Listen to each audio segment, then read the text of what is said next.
ज्यादा पास ला दिया। डस्ट और गैस के बादलों ने मिलकर के सॉलिड क्रस्ट बनाना शुरू किया। सॉलिड क्रस्ट के बनते ही हम ये नहीं कह सकते कि ये हमारी आज की पृथ्वी जैसा ही बन गया था, लेकिन ये आज की पृथ्वी से काफी ज्यादा बड़ा था और ये सूर्य के चारों तरफ परिक्रमा कर रहा था। लगातार बढ़ती ग्रेविटी ने ही धूल और गैस के बादलों को पास में लाना शुरू किया, तो ये गैस के बादल एक धधकता हुआ गोला बन गए। इस धधकते हुए गोले का प्रारंभिक तापमान 1700 से 1400 डिग्री सेल्सियस था, जो कि बहुत ज्यादा था। ये बिल्कुल आज के वीनस ग्रह जैसा ही था, जहां पर हमेशा आग बरसती रहती थी। कोई भी नहीं कह सकता था कि इस आग के गोले पर भविष्य में जीवन पनपने वाला है।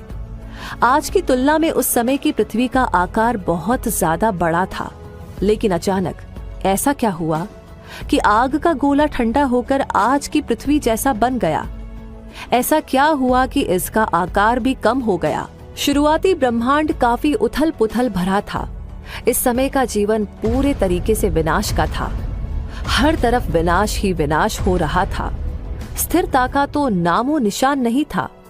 भले ही पृथ्वी का जन्म हो चुका था, लेकिन इसका तापमान बहुत ज्यादा था और ये लगातार ठंडी हो रही थी।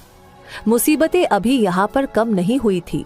शुरुआती इस उथल पुथल भरे ब्रह्मांड में हर समय पृथ्वी पर मेट्रोइड्स की बरसात हो रही थी।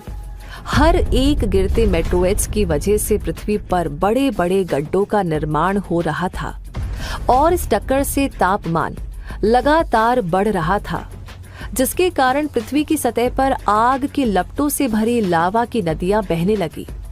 इस समय यहाँ पर ऑक्सीजन नाम का कोई भी परमाणु उपस्थित नहीं था।